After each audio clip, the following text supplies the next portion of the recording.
पृथ्वी को जल्द ही दूसरा चंद्रमा मिलेगा, लेकिन सिर्फ कुछ हफ्तों के लिए। दरअसल हो सकता है कि आप इसे देख भी न पाएं।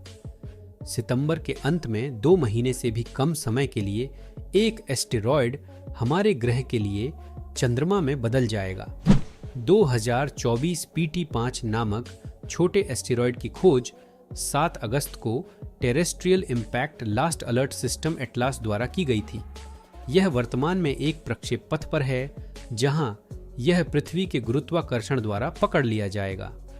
स्पेन के यूनिवर्सिडैड कॉम्प्लुटेंस डी मैड्रिड के शोधकर्ता कार्लोस और Raul de la Fuente Marcos ने AS के रिसर्च नोट्स में प्रकाशित एक पेपर में यह रहस्य जारी किया है।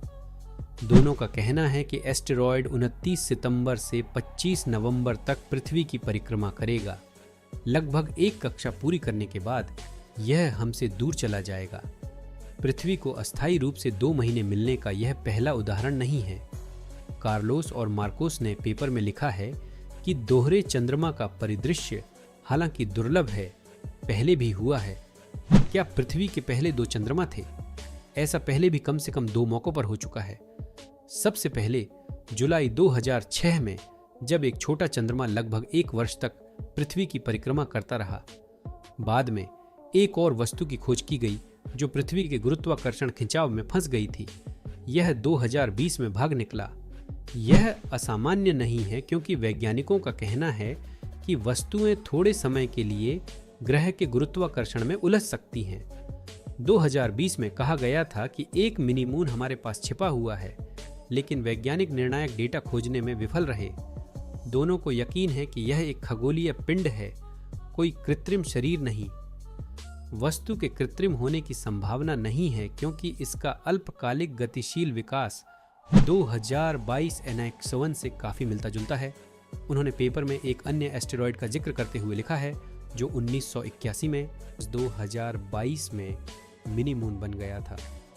एस्टेरॉयड 2024 PT5 संभवतः अर्जुन एस्टेरॉयड बेल्ट में उत्पन्न हुआ है, जहां हमारे ग्रह की कक्षाओं के समान पृथ्वी के निकट की वस्तुएं रहती हैं।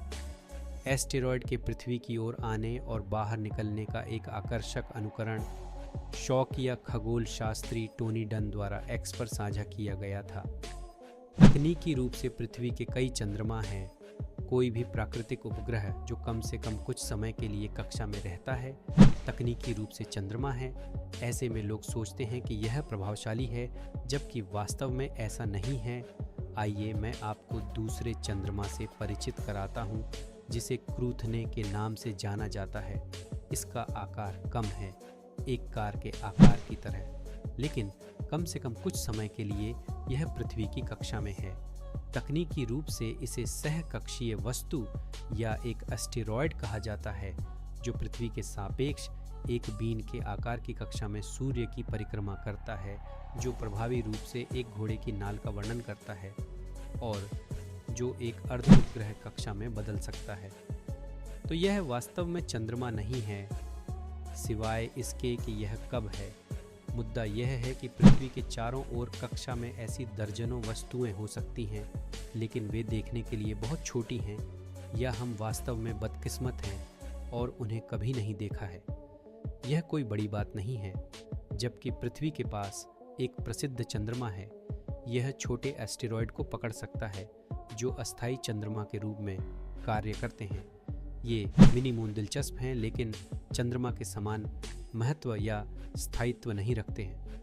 चंद्रमा का व्यास लगभग 3,74,474 किलोमीटर है और यह पृथ्वी से लगभग 3,84,400 किलोमीटर दूर स्थित है।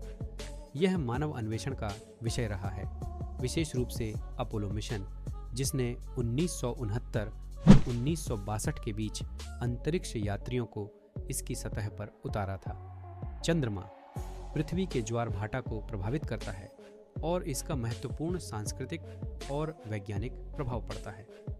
अस्थायी चंद्रमा पृथ्वी छोटे एस्टेरॉयड को पकड़ सकती है जो वायुमंडल में दुर्घटनाग्रस्त होने या वापस अंतरिक्ष में भागने से पहले थोड़े समय के लिए परिक्रमा कर सकते हैं। ये मिनी मून आमतौर पर केवल कुछ मीटर व्यास के होते हैं और इनका पता लगाना मुश्किल हो सकता है।